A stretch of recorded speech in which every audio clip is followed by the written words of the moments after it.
Little Miss Recap contains adult language and is intended for entertainment purposes only.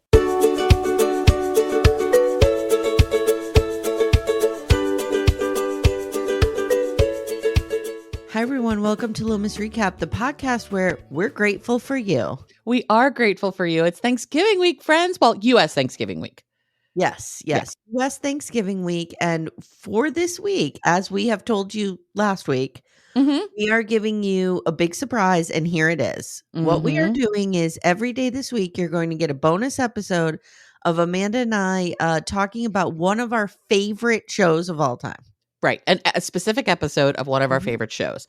And we're just dropping people right into the universe. And for everyone who knows me, it will come as zero shock that my first choice is from The West Wing. And I could almost cry that I get to talk about this. This might be one of the greatest moments of my life. You get to talk about it, and like, how many people are in a Facebook group? Like 2,200? Yeah. 2,200 people are going to listen to it. Yeah, that? absolutely. And I know we have a lot of wingnuts in our Facebook world, in our Little Miss Recap listener world. That is the nickname that West Wing fans have given themselves, Amy, wingnuts. I got that. I'm in a number of West Wing themed Facebook groups. So, oh yeah. Leo's here for it. So as everyone knows, we've got Leo and Toby, who are named after these two characters who are heavily featured in this episode. Okay, number one, you never told me that Doc from Virgin River is the vice president. Oh, I didn't know. I've never seen Virgin River. Yes, that's Doc. Okay. Yes. I mean, John Hoynes is a lot of people. That guy's in everything. AKA the only one who can act in Virgin River. Oh, okay. Okay, cool. Okay. Cool. I forget the actor's name. I am too. It's totally blanking on me because I haven't enough coffee yet, but I'm looking it up. John Hoynes. I can tell you like John Hoynes' entire life story. Tim Matheson. Thank you. Who was also in like Revenge of the Nerds, that kind of thing. Animal House back then. Yeah. Like he's been around for a million years. I don't think it was Revenge of the Nerds. I think it's Animal House, but it's one of those types of movies. Also, I only know that one dude is Josh. The minute I saw him, I knew his name was Josh. Bradley Whitford. Yeah. Who's in Handmaid's Tale now, and I should know that. Correct. Are Josh and Rob Lowe just sexually harassing that girl, or is that a real thing? Okay. So we have to remember the time and place in which this came out. This is 25 years ago. Yeah. And there are times where like this, it's hard for me to even say this because it hurts my heart because I love this show so much. But there are times when the sensibilities of how men and women interacted in the workplace were very different than they are now. Well, I mean, and this is Aaron Sorkin's brain. This is Aaron Sorkin's brain also. So Aaron take that Sorkin with a pound of salt. Isn't squeaky clean. No. So you'll see there's two kind of romantic things happening here. There's Ainsley and Sam. Sam is Rob Lowe. Is Ainsley the Republican? Yes, Ainsley is the Republican. Yes. And she works for the White House Counsel. How she winds up on the episode is basically she kicks Sam's ass in a Talking Head episode. And there's a famous gif of Richard Schiff going, get the popcorn, Ginger. Sam's getting his ass kicked by a girl. Okay. Because she is just ripping him apart on this show. Okay. And then there is Donna and Josh, which is probably the greatest love, maybe happening, maybe not happening, romantic tension of the entire show. Okay, gotcha. So Donna Moss is Josh's assistant. And she was not going to be on the show. She was like going to be like on the first episode and that's it. And their chemistry was so good that they kept her. Okay. The thing about The West Wing that everyone needs to understand is, and the reason Rob Lowe leaves in the middle of season 4, the way the show was pitched was not an ensemble cast. It was pitched as this was going to be a show that Rob Lowe was going to headline. He was the biggest name. And then Martin Sheen came along. Martin Sheen was just going to drop in occasionally. We were rarely going to see the president. But he was so great because he's Martin Sheen that then he got kept. And so that's a lot of why Sam Seaboard leaves the show very salty because he did not get from it what he was hoping. Next question is Toby kind of a buzzkill for everyone? Toby's a tough one. Toby is absolutely a tough one. Toby is, and you see it in this episode, and it comes up in a number of times throughout the series. Toby takes this very seriously. Yeah, at one point I was like, "Okay, nerd, go back to your office." Oh, yeah. Oh, this is Nerdfest Orama. Everyone's a nerd here, Because he's and going to be the narc. He's going to he tell everybody is. about this. He is. Toby just takes this very seriously. He's a fantastic character. The origin of naming my cats. So I get these two cats. I have no idea what to name them. My friend John suggested I name them Lenny and Squiggy, which would have been that cute. was cute. Yeah. But I was like, oh, it really should be the West Wing. And so Toby came first. Ooh, excuse me. Toby came first is my name. Josh is my favorite character on the West Wing, despite his misogyny, despite his toxicity. That's exactly why he's my favorite character on the show. But I was like, I can't name a cat Josh. Like, that just felt weird. And then Sam was high on the list, but I have a friend named Sam. And then all of a sudden I was like, oh, Leo, cat, Leo. Yeah. Yeah. Okay. And Leo, they have kind of similar personalities in that Leo is in your face. He's a dog. He's like an attack dog. He's going to get it done. Toby is a bit more reserved. It takes him a little while to get there, but once he gets there, he gets there. So their personalities actually work for their names. I also feel like this is a very late 90s, 2000 show in that everyone in the administration is a white man, basically. Oh, yeah. There's not a ton of racial, what's the word I'm looking for? I was going to say variety, but that's not the right word. There's not a ton. It's a very white cast. However, the chairman of the Joint Chief of Staff is Admiral Fitzwallace, who's played by the dad in Coming to America. I know him. Yeah. And then Nancy McNally is the National Security Agency, and you'd recognize her as well. So. Okay. All right.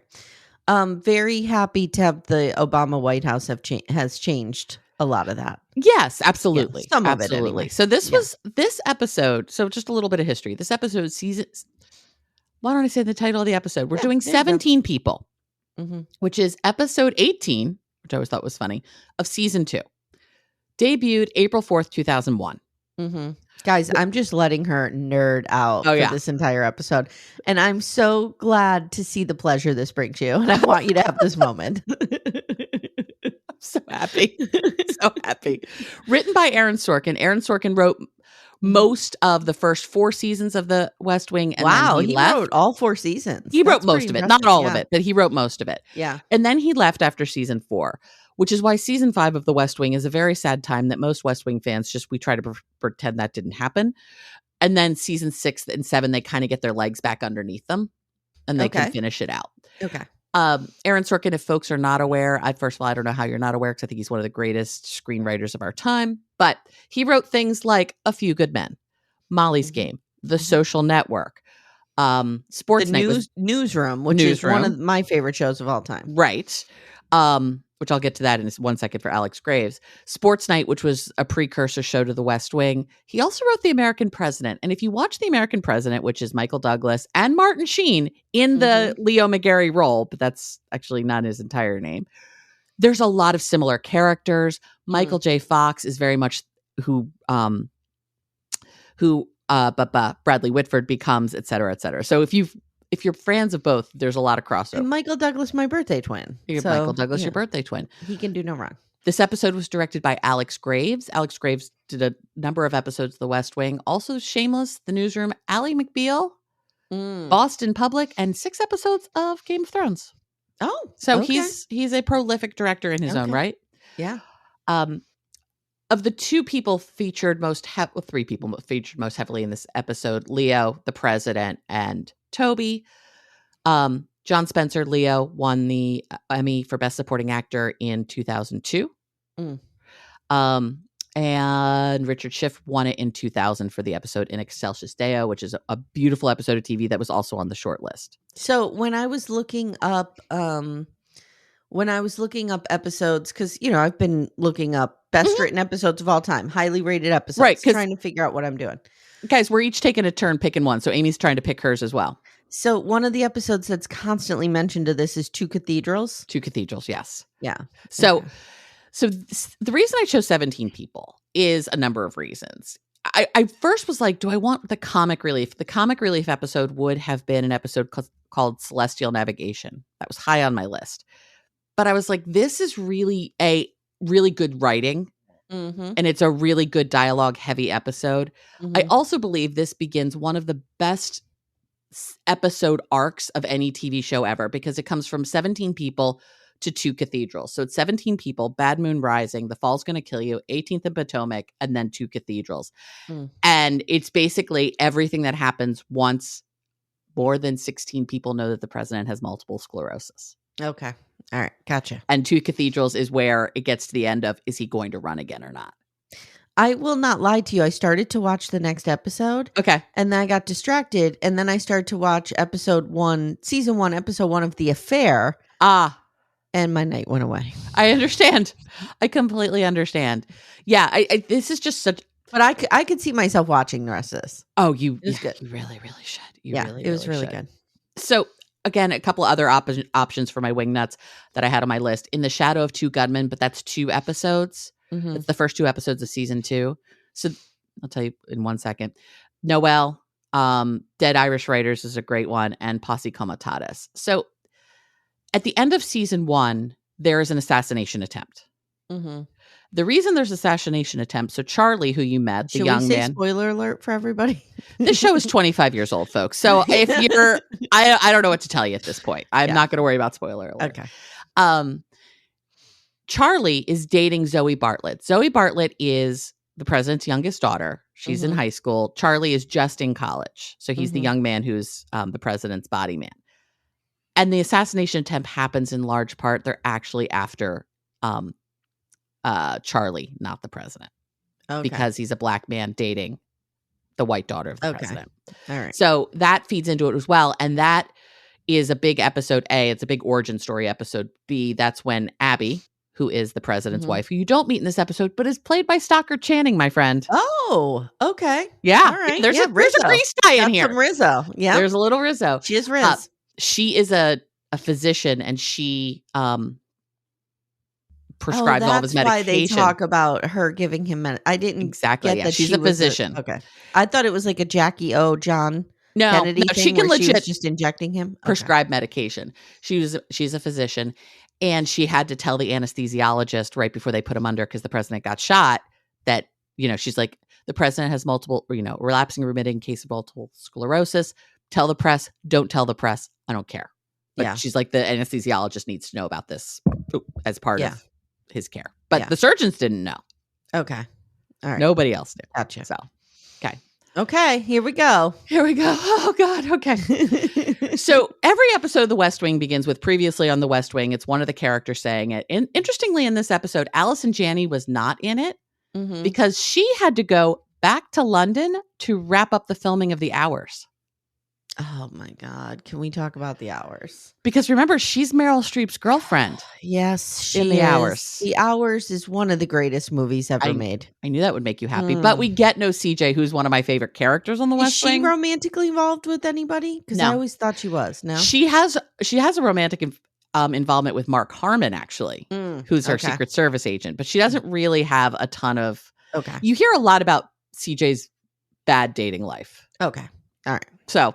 To be fair, to be in a position like this and try to date and live your life, because she's White House press secretary, real hard. Yeah, you really put your life on hold. So it begins with, we see Jed and Leo, or President Bartlet and Leo, at a table. Jed says to Leo, "I made a deal with Abby, 1 term." So we're like, oh, okay, there we knew this is happening. Then we see Vice President Hoynes. He says to Toby, go back. Who said what to what? So Jed, the president, tells Leo. Oh, I didn't know his name was Jed. Yeah, okay. Yeah. All President Bartlet, okay. Jed Bartlet. Actually, his name is Josiah Bartlet. His family was one of the signers of the Declaration of Independence from New Hampshire. Okay. We're just going to call him Martin Sheen. We call him Martin Sheen. President Bartlet, Jed, whatever. So Vice President Hoynes, who's all sorts of a mess of a character, but he's a good character. He's an interesting character. He's not necessarily a good guy. He says, instead of sending Bill Trotter, who's the energy secretary, he'll go make this speech. And Toby says he's curious about what the vice president knows. Because, why would you volunteer to do this? That didn't make sense. And the vice president says, Toby, the total tonnage of what I know that you don't would stun a team of oxen in its tracks. So now Toby's like, what don't I know? What am I needing to figure out here? So that's exactly where we begin. Okay. Toby's throwing this ball against his wall, which he does throughout the series. When Toby's doing that, you can tell, that's his thinking. Yep. That's his way of just kind of thinking through things. Toby is a thinker. Mm-hmm. He's not a verbal processor. He is a thinking processor. Okay. So we see him doing that. 2 nights later, you see him trying to write. He's throwing everything out that he writes. 2 more nights. Why is he trying to write? Because I think he's trying to work it all out in his head. Okay, but he's not a speechwriter.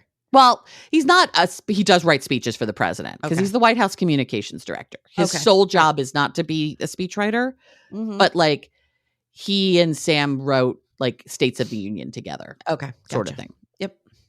So, and I'm sure you can identify with this. You just start writing to kind of work shit out in your brain. So that's what he's doing. 2 more nights later, he's still writing, but you can sort of start seeing like he's putting something together. Mm-hmm. At this point, viewers do know the president has multiple sclerosis and that nobody knows. Yes. Hey everyone, stay tuned. Little Miss Recap will be right back after these words. Amanda. Amy. For our sponsor, Lumi Gummies today, I have an idea. I think we should do a rapid fire bonus round. Which 90-day celebrity stars need a Lumi Gummy or have taken a Lumi Gummy maybe? Okay. Madeline. Oh, I have her on my list too. Manon. Manon could really use indica.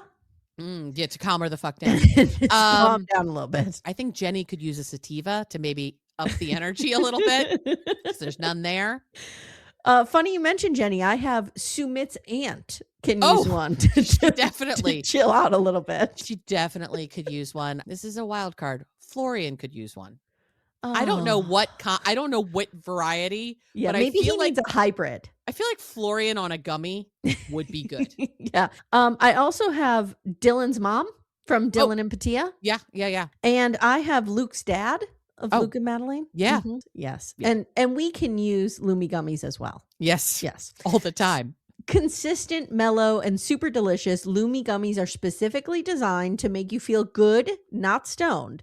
Whether you're looking for an end-of-the-day de-stressor, a midday mood boost, or help getting the best sleep ever, Lumi gummies has a strain that's right for you.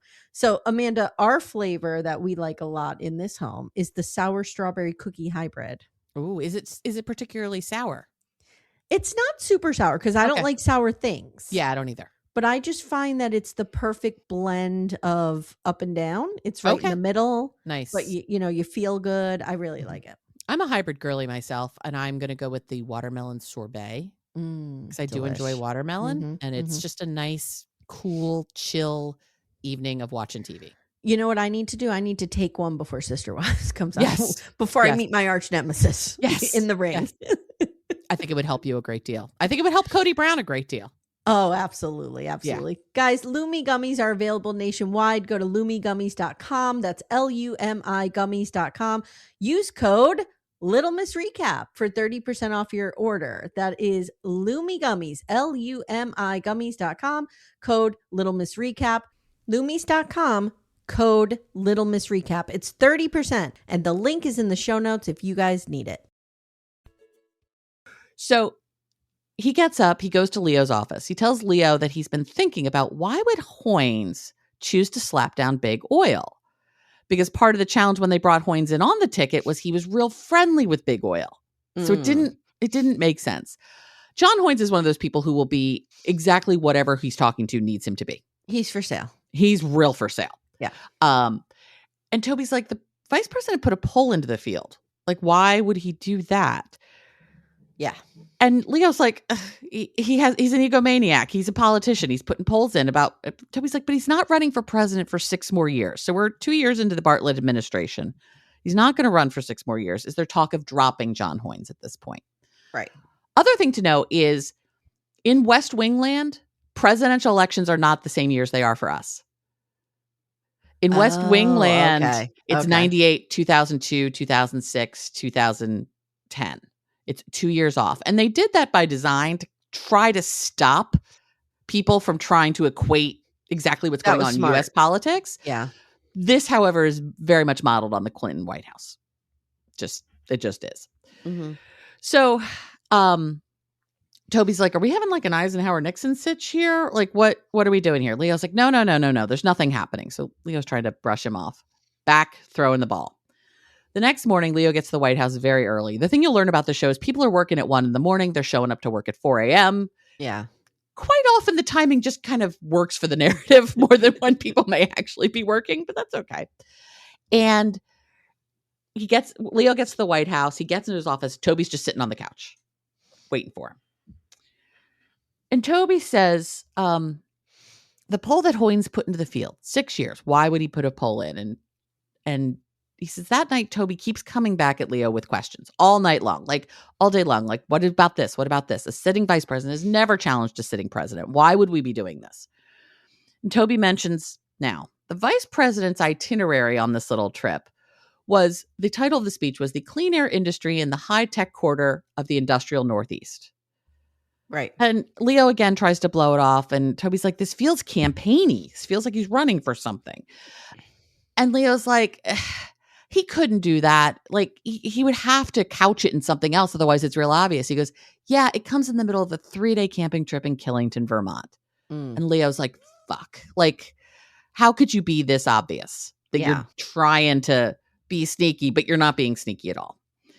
And so Toby says to Hoynes, or says to Leo, why does Hoynes think the president isn't going to run again? What's going on, Leo? Jump to credits. Mm-hmm. Love the music of the West Wing. It's so like swelly and it's beautiful.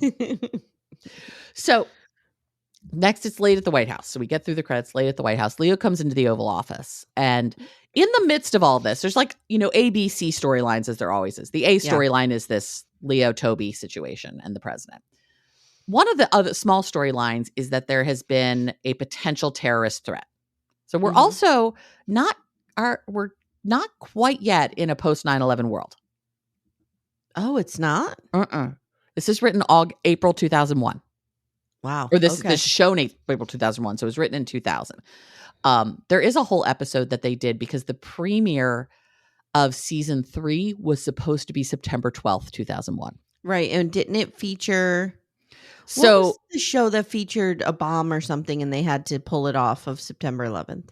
So, what they did, that is a different show entirely. What they wound up doing for September 11th is they wrote this episode called Isaac and Ishmael, which is kind of taken out of the whole series, but it's to talk kind of about the struggle of the Middle East and the history of it and stuff. Okay.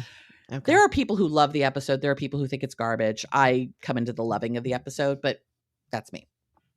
So, so he keeps coming back with questions. He says the speech. And so Leo comes into the Oval Office and they're talking about closing the embassies in Brussels and Tanzania. And it turns out that he has about an hour to make a call about what to do about the airports. So this is really common in the West Wing. Like, we'll just jump into some sort of policy, world event, something that's happening. Yeah. Leo tells the president that he has Toby in his office and it's time to tell him. And the president's like, tell him what? Because this is not on his radar at all that anyone's figuring this out. Leo looks at him and he's like, oh, that I have to tell him about. So president asks what happened, and Leo says Toby got curious about why Hoynes was doing a poll and the travel. President is pissed. One of the reasons I like this episode is because the president gets pissed a lot, and Martin Sheen pissed off is just... I love Martin Sheen. I love Martin Sheen so much. Leo says Toby is not an idiot. None of them are, and it's time to tell them what's going on, and this could be an opportunity to gauge reaction. Yeah. President asks, tell him what? And Leo's like, tell him everything. Dun, dun, dun. Meanwhile, as I said, there's other storylines happening. The first being preparing for the White House Correspondents' Dinner, which is often referred to as Nerd Prom, which going to Nerd Prom is high on my list of dreams. I would love to go as well. I would love to go to Nerd Prom. Yeah. The White House Correspondents' Dinner for Obama kicked off the events we are living with today. Let me just put correct. That way. Correct. Because this it's is not all John Lovett's fault. It really is. Obama picked on Trump. Yeah. And Trump was like, well, then fuck that guy. And John Lovett wrote those jokes. And Tommy and John do not let him forget that. No, they should not. Because thank you. Thank you, sir, for your service. The White House Correspondents' Dinner is hosted by the White House Correspondents Association. It happens every year. It's always a fun, funny, just event. The idea is that the president comes up and just kind of roasts everybody. There's always a comedian there who then roasts the president. It's great. This is where, if people are familiar with Obama's anger translator, Key and Peele. I forget which one it was. Fantastic. But like Obama would be like, well, I'm really bothered by it. He's like, these motherfuckers. It's fantastic. Behind him. Such a great one. But that comes from the White House Correspondents' Dinner. Yeah. So they're trying to write the speech for this year's White House Correspondents' Dinner. The previous year, the president tanked. So they're like, we gotta make the funny happen. Okay. The president's not a particularly funny man. Right. By nature. Right. So we don't see this. Strikes me as like it would be like trying to make George H.W. Bush funny. Similar, but he's a little more loosey-goosey than like H.W. George W., I would think would be kind of funny. Yeah. I think Clinton could be funny. Clinton funny. W is funny. Obama's certainly funny. Yeah. H.W. not so much. Even Trump, I would think, could be funny. If Reagan could be funny. But H.W. could absolutely be funny. But H.W. was real stiff. He was the former head of the CIA. Yeah. I'm going to say it right now. A young Ronald Reagan could charm the pants off of me. He was a charming man. Yeah. It was. And he was a handsome man back in the day. He pulled all those levers in office that turned me off. Right. Then we were not quite so much into But him. a young Ronald Reagan, he could get it. So another thing to also know is that the president is one of the few winners of the Nobel Prize for Economics. He was an economics professor. He has his PhD in economics. Okay. He's a super smarty pants. Okay. Super duper smarty pants. And he went to, in the show, he went to Notre Dame. So there's a lot of Notre Dame-ness about him. He's also very Catholic and very strong in his Catholic beliefs. Is he Republican or Democrat? Or do they never say? Democrat. No, this is very clearly a Democratic White House. All right. No ifs, ands, or I wasn't sure if they leaned into that or not. Oh, yeah. They lean into it for sure. And there's a lot of fights about, Democratic policy and... Okay. But there's also a lot of conversations of like, how are we going to compromise with the Republicans because we need to move forward? Back in the good old days. That's back how it used to work. Yeah. So Josh and Sam are going to try to fix this whole situation with this speech. And it's not going good at all. They ask Toby if he wants to come and then Leo shows up and grabs him. Josh is like, what's going on? Nothing for you to worry about. Talking and ranking within the White House. President, we've got Leo. Underneath Leo is Josh. We've got Toby over here. Underneath Toby is Sam, Rob Lowe, Allison Janney, CJ Craig, and then a whole bunch of communications people. So Josh and Toby do not report to one another. They're sort of on the same level, but not quite. Toby's just a tick higher. So the other story also is about the fact that it is Donna's anniversary of working for Josh. So he had sent her flowers that day, and she's pissed. And you're like, why would someone be pissed about flowers? This is where we start to get a little inappropriate. Oh, yeah. What's happening here? But these two harass each other back and forth. And this is the workplace we all grew up in and came up in. Yeah. I literally once had a friend I work with say to me, you're so much like my wife, only I don't get to fuck you. So like, yeah. To which I said, you're really lucky you said that to me and not someone else because someone else would drag your little ear to HR. Yeah. I did not. So Donna had started working for him during the campaign. She was at the University of... Started working for... Josh during the campaign. Okay. And she was from the University of Wisconsin in Madison. She shows up, starts working for him. She leaves, what we find out, she leaves. She works for him in February. She leaves for a period of time and she comes back to work for him and never stops working for him after that. And Donna wonders how Josh can be the only person in the world who can send flowers to be mean. These two are so in love with each other. Yeah. But it doesn't pay off until the last season. Until about 3/4 of the way through the last season. How many seasons are there? 7. Okay. But these two are so in love with each other. And it's much more Donna who's obvious about it. But Josh is also in love with her, but will not admit it. So I actually literally have here, tell the story of how Donna came to work for Josh. So Donna and Josh banter, and they have great banter. And Josh says he's going to go work on the jokes for the dinner. And did Donna know anyone who's funny who could help? So now we go downstairs and we see Ainsley working. Ainsley, as I said, was a Republican strategist, also an attorney, comes to work for the White House because they hire her because she kicks Sam's ass. And Leo's like, it might not be a bad idea to have a Republican here. Yeah. Like, A, it makes us look a bit more bipartisan, and B, it's good to have someone to bounce this shit off of. Yeah. I really long for those days to come back. I long for those Can days I just too. Say? Yeah. Ainsley and Sam definitely have a flirtation. Nothing ever comes of it. Ainsley does not last long on the show, which is a shame because she's great. Yeah. But I think she leaves to go be on NCIS or one of those shows. She gets like the headline in like NCIS Miami or something. So she's like, I'm out. Which that's fine. I get that.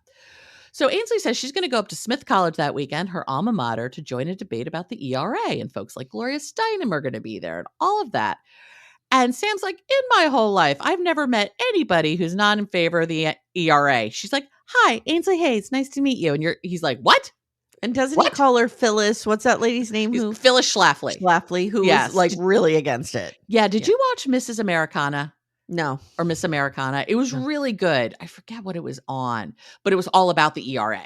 Okay. And Cate Blanchett played Phyllis Schlafly, which was fantastic. So we have that going through the whole time.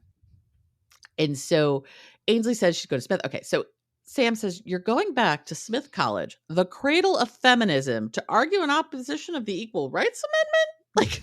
Like, really, dude? And Ainsley's like, yeah, and to get some decent pizza. And he says, they're going to hate you. She goes, Sam, I'm a straight Republican from North Carolina. You don't think they hated me the first time around? Fair.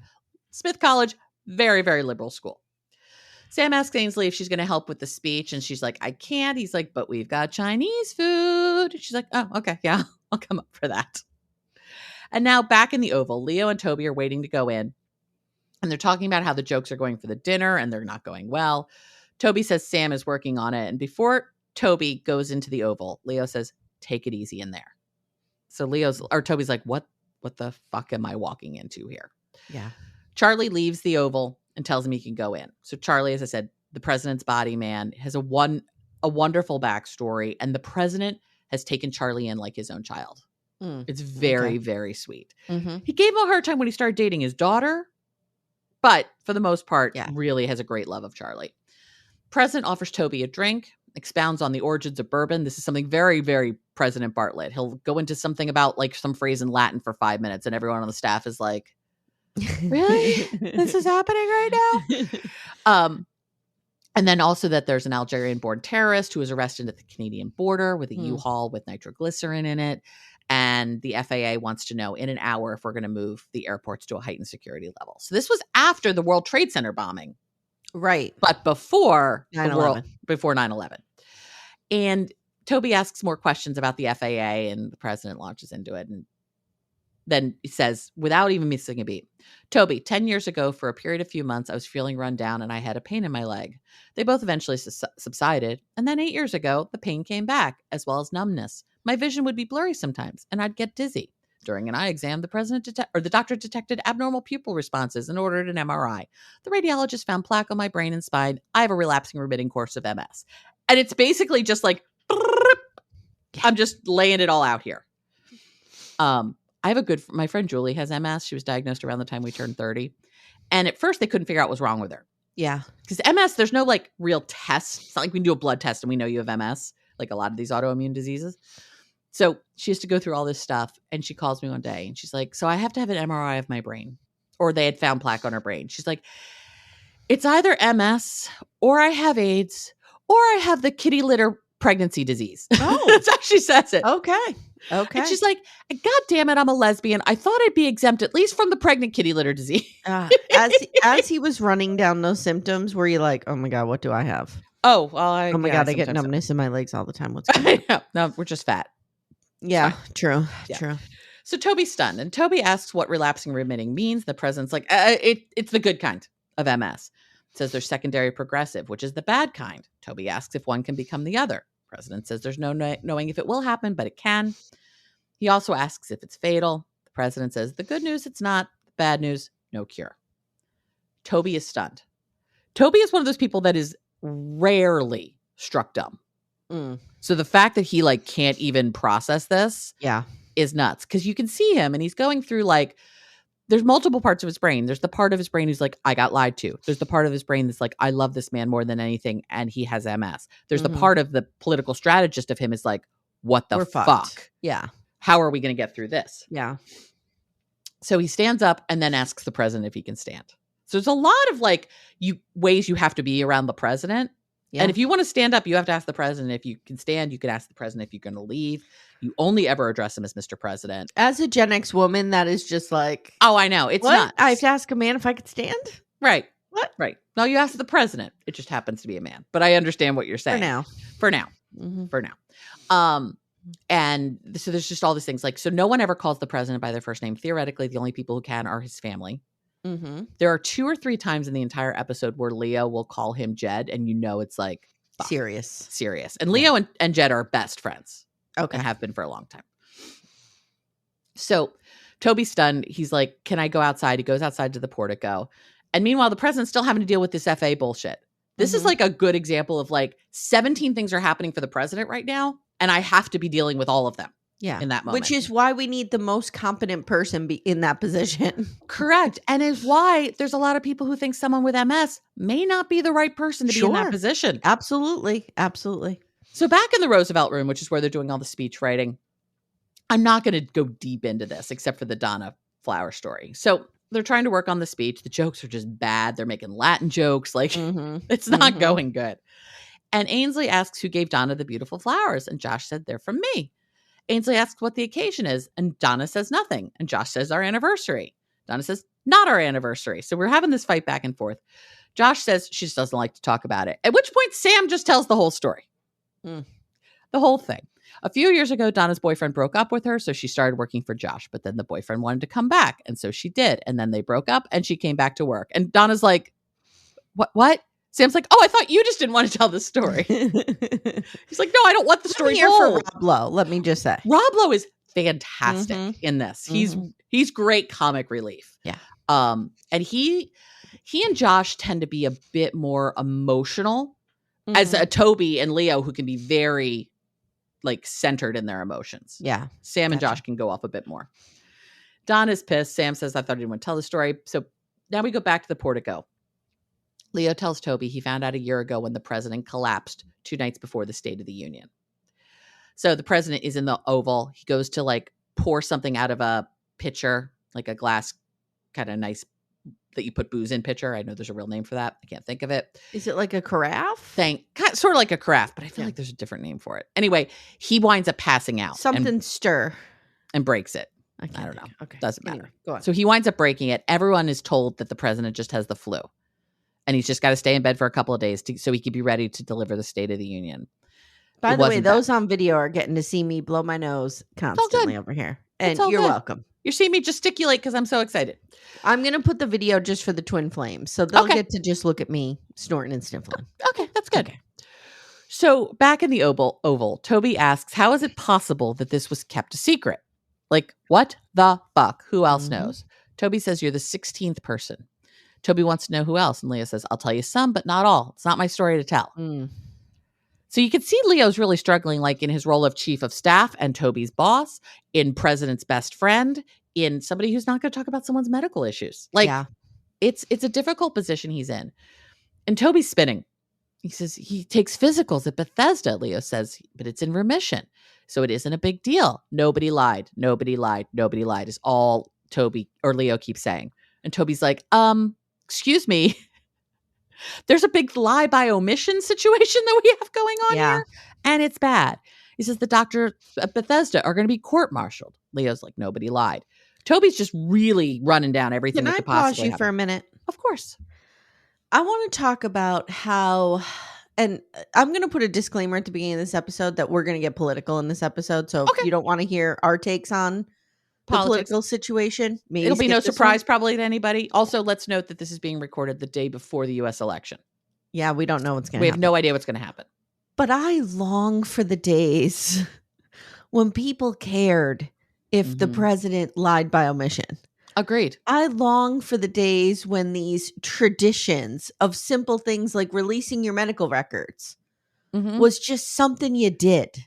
Yeah. And you didn't fight about it. Oh, God. I don't care. I don't want to get too much into Trump, but he has destroyed all the norms. And that is, I don't give a fuck about his policies, whatever. I personally think they're terrible, but whatever. Right. What he has wrought on our political system, just in terms of not obeying norms and not upholding what Lack we have of respect done. and decorum. Yeah, is just, I don't know if we're ever going to recover from it. I don't know if we are either. And one of the things that you go back and visit The West Wing, which I'll be honest, I started watching pretty much nonstop in 2016 and just kept rewatching it. Mm-hmm. Part of the appeal of it for someone like me who majored in political science, thought I was going to work on campaigns, is how seriously the decorum and the rituals and all of that is taken by these people. Yes, and there have been presidents you and I have disagreed with throughout history. Sure. Who I always respected. Oh, because HW is a perfect example for me. Absolutely, because they withheld. They lived up to the sanctity of the office. Correct. Right? Even if we didn't agree with their politics. Correct. This is, we're just in a. Yeah, and so the sanctity of the office is very important on the show, which is part of what makes it so wonderful. I just had to do an aside there. When you're talking about how appalled people are that he hasn't released this information, I'm like, this is the norm today. Yeah, today this would be nothing. Yeah, but anyway. Yeah, we could find out that, like, I don't know, someone running for president has 24 arms and they hid them and be like, oh, okay. I mean, people have felonies who run for president now. Yeah, so we don't care. Yeah. Doesn't matter. Nope. So Toby's trying to figure out who all knows 16 people. Josh, so we back and forth. Josh leaves the Roosevelt room and heads to the outer office of the Oval and sees Charlie and asks how much longer Toby's going to be in there. Charlie doesn't know. So, by the way, at this point, we don't think Charlie knows about the MS. It turns out Charlie does know because Zoe, his girlfriend, the president's youngest, told him so that he would pay attention for any symptoms that might pop up. Yeah. So there's more people that know than none of these secrets ever get that or ever that well kept. Yeah. And so Josh tries out his best, a test joke about the Speaker of the House not being there because he's working on a line item veto for his prenup. So the joke is, I guess, that the Speaker like just keeps getting married or marries 12-year-olds or whatever it may be. Not in a gross way, 12-year-olds, like young women who he might want to prenup with. And that gets Charlie's attention. And he says, it's funny, but don't use it because the First Lady is not planning on attending. First Lady not planning on attending the White House Correspondents' Dinner. Big deal. Yeah. And Josh is surprised, asks if something's going on. Charlie gives him the look because Charlie's never going to betray what he knows. So what is going on? Are they do they fight all the time? No, they actually have a very good marriage. Okay. As part of running for president, he gave his wife the promise that he would only run for one term. And a couple of months before, during the State of the Union, it became very obvious that it was the setup for his reelection campaign. And so this is like the Joe Biden situation. Yeah. So Abby is pissed. Abby is his wife. And she's real pissed at Toby because she knows Toby wrote most of the speech. So she's blaming Toby for making the president run again, even though nobody knows that they've made this deal. Interesting. So she's like, after this, she's hiding up in Manchester, New Hampshire. Because Joe Biden originally said he was going to run for one term. Yeah. And I have no doubt in my mind that Dr. Jill Biden was behind, you need to step down from this. Yeah. You got to be done with this. Yeah. So back in the Roosevelt room, they're still working on the speech. Sam opens a law book and just stards reading about the ERA. Like, he can't let this go the whole time of how Ainsley cannot support the ERA. And Josh is like, what's the joke? Why are we talking about the ERA here? He said, it's not a joke. We go back and forth on it. Ainsley says it's redundant. She has the 14th Amendment. She doesn't need extra protection. And Josh, were you like beating your head off the desk when you saw this?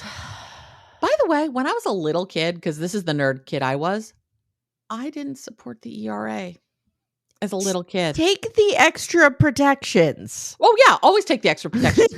Little girl me was like, I don't want to be drafted. Oh. So I don't want the ERA. Yeah. So we're going back and forth, and they're panicking about these jokes, and they're like, Toby will come in and fix it. I'm like, Toby's not going to make the funny. Toby's never going to bring the funny. Back in the Oval, Toby asks the president if he had an attack last year, and it was a couple of nights before the State of the Union, and he asks, wasn't that the night that we got photos of India moving in on Kashmir? Like, wasn't that the night of a big event, international event? Big to do. And president's like, yeah, I know. Can't believe we're still here. So he's like getting pissed at Toby's questions back and forth. And then he says, do you get medication for this? And all of a sudden he realizes the First Lady's writing prescriptions for the president. Which you can't do. No, you're really not. family's never supposed to treat family. Yeah, ethically, does every doctor not... write their family some sort of something? Of course. Has my father written me antibiotic prescriptions before? Sure. Of course. But you're not the president of the United States. No. And this feels sketch. It is sketch. And I just had bronchitis, not MS. And President says, I think it would be, so Toby says, Mr. President, is your wife medicating you? President President Bartlet says, I think it would be best while temperatures are running a little high that you refer to my wife as Mrs. Bartlet or the First Lady. Which is a weird flex right there. This is that all you have, but okay. But this is also that propriety piece. Leo comes back in with a folder with the FAA, talking, should we do heightened security? We find out, I won't go into great detail, but we find out the reason they don't want to do it is because you need 2 forms of ID at the airport. Most people only have 1. It's just a huge hassle to go to this higher level, and they want to avoid it if they can. Leo says that he was there that night with this, India situation. And so was Fitz, who is the chairman of the Joint Chiefs of Cashman, who was the Secretary of State, et cetera, et cetera. Toby's like, yeah, that's great. None of you were elected. Doesn't matter. The president says, I was elected. They were appointed. The vice president is also elected, and he can step in whenever we revisit what happened last May. So what happened last May is the president gets shot. There's this assassination attempt. What happens is they wind up not signing the piece of paper to enact the 25th Amendment, which is the 25th Amendment says if the president's incapacitated, the vice president and you're steps supposed to sign that whenever somebody's having a surgery. Correct. And so I remember early on in the Biden administration, they made a big deal of it because it was for the first time, we actually have a woman president for about 3 hours while he's having a colonoscopy. Yep. Yeah. It was anytime they're under anesthesia, you have to do it. Correct. But they didn't sign the letter. So that became a big thing. Why didn't they sign the letter? Because everyone was so panicked because it was an assassination attempt and they just they forgot. Just didn't get done. Okay, gotcha. It wasn't malicious or anything. Okay, they didn't game out the strategy. Nope. It was literally. Oh, also because that night Josh also got shot and almost died. Okay, so everyone's freaking out. And Toby says they can't. Toby all realizes he's like, there can't be a letter in a drawer that has this because then someone's going to ask why there is a letter in the drawer. Because if the president weren't sick, there wouldn't be a letter in the drawer. We just do it when he has a colonoscopy. So he's figuring this whole thing out. And he says, he gives one of my favorite monologues in the whole series. Says, the commander-in-chief had just been attacked. He was under general anesthetic. A fugitive was at large. The manhunt included every federal, state, and local law enforcement agency. The Virginia, Maryland, New Jersey, Pennsylvania, and Delaware National Guard units had been federalized. KH-10s showed Republican Guard movement in southern Iraq, and 12 hours earlier, an F-17 was shot down in the no-fly zone, and the president's authority was murky at best. So Toby's like, this is not good from an actual rule of law situation here. Yeah. National Security Advisor and the Secretary of State didn't know who they were taking orders from that night. And he says, I wasn't in the situation that night, but I'll bet all the money in my pocket against all the money in your pockets that it was Leo who was not elected. For 90 minutes that night, there was a coup d'etat in this country. And it's like, fuck. Yeah. Because he's right. Yeah. Because in all of their efforts of trying to hide this, they weren't doing everything they needed to do. Right. And there was also the president had just tried to be assassinated. The president's like, I feel fine, by the way. Thanks for asking. So the president is pissed his response. Leo tries to calm him down and says that Toby's concern for my health is real moving right now. And basically calls him out for his indignation. And he said it would be so interesting if it wasn't covered in crap. Not good. Charlie comes in, says the FAA guy's on the phone. President says to Toby, are you pissed because I didn't say anything? Are you pissed because there were 15 people who knew before you? And I feel fine, by the way. Leo takes Toby outside again. He's like, gotta keep this going a little bit. Situation. Gotta temper this. Hey everyone, stay tuned. Little Miss Recap will be right back after these words. Back in the Roosevelt room, we're still working on the speech. We're failing. And now we're just taking jabs at each other, including Donna making fun of Sam for dating a sex worker. In the beginning of season 1, episodes 1, 2, and 3, Sam winds up accidentally sleeping with a prostitute. That's the joke. And Toby's like, did you trip? How did you accidentally have sex with a prostitute? Turns out he meets a woman. She doesn't tell him what he does. They fall in love. It's a thing. So Josh leaves. And Donna admits to Sam that Josh did not give her any grief when she came back. She just said how happy she was that she was back. There's a pile of stuff on my desk. Get to work. And she said, Josh is going to snark at her every April. Sam asks, what does snark mean? And she says, I don't know, but that's what he's doing. Which just I made guess me happy. what I was confused about is when Sam explained this, that there was a boyfriend involved. Mm-hmm. Was she leaving for a boyfriend? Yeah. So she had broken up with her boyfriend. So she's like, I'm going to go find myself on this presidential campaign. A couple months later, the boyfriend wants to get back together. So she quits her job, goes back with the boyfriend, and then comes back. So the boyfriend could not be with her if she had this job? Don't think that hard about it. Okay. All right. Don't worry that hard about it. Who is this asshole boyfriend? Well, the boyfriend turns out is a real asshole, which we'll learn very shortly. Okay. So also during this time, Sam and Ainsley go down to the mess to go looking for food because Ainsley wants a peach. He's telling her it's the all-night pastry chef, which I was like, exist. You're like, wait, I've been for that. What's going on? It turns out, so when I was doing research for this episode, part of the pieces of trivia was that Aaron Sorkin had to tell Sam and Ainsley, Rob Lowe, and I forget her name at the moment, basically to stop flirting so much because it was too over the top. Okay. Gotcha. So back in the portico, Toby asks if Hoynes knows, and is he one of the 16, vice president? Leo says yes. Toby says that Hoynes doesn't think the president's going to run again, does he? And he asks where the first lady is now. And he's really putting together that that's why the first lady's not there. She's pissed because of the run for the second term. Toby says, I am not an investigative mind. And it took me 6 days and 23 minutes to figure this out. And Leo's like, he's going to run. Right. If one reporter gets wind of this, it's not hard. Like John Hoynes left not breadcrumbs. He left like loaves of bread. Yeah. Throughout the whole thing. Yeah. And Leo says he'll run. And Toby says, yes, because we stood in the Oval a few months ago and created the committee to re-elect the president. And all Leo keeps saying is he'll run. Toby says, Hoynes was 15 or 14. Who was 15? He says, the anesthesiologist the night the president got shot. Toby's like, promise me that no one's trailing this guy. This guy isn't under investigation. He's not being harassed. He's not being bribed in any way. And Leo's like, no, we're not doing any of that. It's fine. Leo tries to, it's fine it away. Toby's like, I'm going to go through every possible thing that could be fucked up right now. Yeah. Leo says it was a jackass move what the vice president did, and Toby says it wasn't. He may be the only person acting responsibly here. It's 7.5 months to the Iowa caucus, and no one's been told the president might not run again. Leo, he's going to run. Leo says, when the story breaks, it'll be because we broke it, this is where Leo is so naive about all of this. And he says, they'll break it, they'll control it. And Leo's like, he seems to really think that this will be okay. Toby's like, this is going to be a fucking disaster. He knows there'll be hearing after hearing, which there winds up being, deposition after deposition, which there winds up being. And perhaps the president will be impeached, which winds up happening.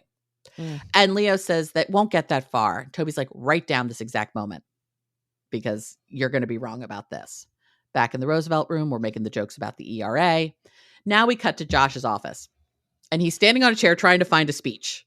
Last year's White House correspondence speech, something like that. And Donna's like, we have all those on the computer, right? And Josh is like, she's like, you don't know how to use the computer, do you? Again, 2000. Yeah. Not there like were some people today. who didn't know how to use the computer. No. And if you were someone who'd had a secretary your whole life, you may very well have never known how to use a computer. Yep.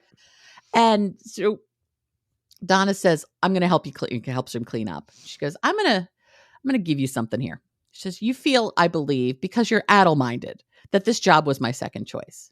Hey, Josh's like, hey, I'm just grateful it was your last choice. Donna says, I'm going to give you a little gift right now, which you do not deserve. Donna says, if you're going to get your old Catholic school uniform on under there, don't get me wrong. I applaud the thought, but so this is where the sexual harassment comes in at one point. Yeah.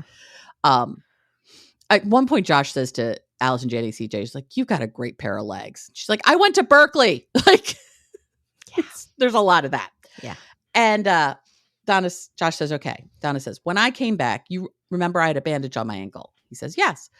I told you I slipped on the front walk. He says, yeah, you know why? Because you didn't put the kitty litter down. So you realize Josh is remembering every detail, which you don't pay attention to unless you really care.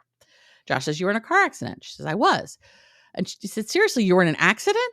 Said, no big deal. He said, you told me it was a late thaw. Again, really weird detail. She goes, I did.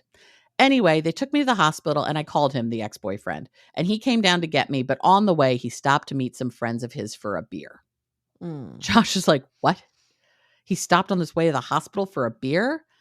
Donna says, yes, that's why I left him, which was the point of me telling you this. I left him. So stop remembering that. What I remember is that you took me back when I had absolutely no reason to trust me again, and you didn't make fun of me or him, and you had every reason to. And he says, Donna, she goes, you're going to make fun of him now, aren't you? He goes, no. She goes, good, because that's why I didn't tell you in the first place. And she said, I'm not going to make fun of him. So it goes back and forth. And then says, Josh says, I'm just saying, if you were in an accident, I wouldn't stop for a beer. And Donna says, if you were in an accident, I wouldn't stop for red lights. Just like one of the best lines. Thanks for taking me back, and walks out of the Oval. So now we're back, walks out of the room. And she goes, oh, by the way, the flowers were beautiful. We go back into the Oval Office. Toby asks, why not heighten the security? President explains, because the lines and the pain in the ass. And President Bartlet decides to move to the heightened awareness, because now they have another thing that happened that they realize that they need to make the airports go to a higher level of security. And President says move to the heightened level of security. And President Bartlet says to Toby after the call, he has no intention to apologize to Toby. Toby asks why. He says, because Toby isn't the one with MS who has to close airports, and this is personal. Toby says it will appear to most as fraud and that the voters did not have the chance to decide for themselves. Toby says to the president, at some point, you're going to have to talk to a lot of lawyers. And the president says, well, that usually brings on the episodes, but if you say so. Still trying to roll this off. Toby says, by the way, it's 17 people. You knew you weren't counting yourself. And the president it kind of hits him all at once. He goes, I don't know. This may have been so stupid, but I don't know. I'm sorry. I really am sorry. Because it finally just hit oh, I really fucked this up. Yeah. And after a few minutes, Toby says he has to go back to the other room. Toby goes to the Roosevelt where they're talking about the speech and the jokes. And you just kind of see Toby just sitting there, just processing all of this. And it fades to black with Toby hitting the ball against the wall again. Yeah. And we're done. Very good. Did you enjoy it? Yeah, I enjoyed it. Okay. I could totally see. I don't know. I feel like it might be too dated for me to watch the entire thing now. Okay. But most of it holds up. I absolutely would have been into this had I started it. I don't know why I didn't. Yeah, I don't know. Yeah. Most of it does hold up. Yes, some of the sexual harassment-y things aren't great. Some of the ways we talk about people, there are a couple stories about LGBTQIA. We wouldn't talk about those issues in that way now, but if you put your 2000 hat on, you're fine with it.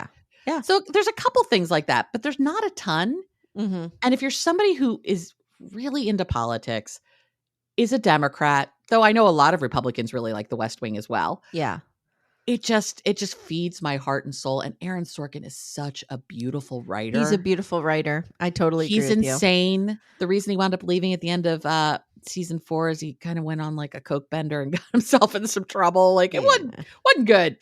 I mean, I will put the newsroom up against any show in terms of writing. That opening monologue of Jeff Daniels is amazing. Yep. Also, many people know this, but not everybody. Aaron Sorkin did a remake or reboot of To Kill a Mockingbird. Yes, he won did. the Tony Award. Yep. Jeff Daniels played Atticus Finch. I have seen it twice. I actually was laid off the summer of 2019, and that's when it was on Broadway with Jeff Daniels, who I love so much. Yeah. And I was like, I got a new job, and I was like, okay, my gift to myself for getting this new job is I'm going to take myself to New York to go see To Kill a Mockingbird on Broadway. Why did I think Bryan Cranston played that role? Bryan Cranston was in All the Way playing LBJ. Oh, thank you. Yes. Okay. Around the same time.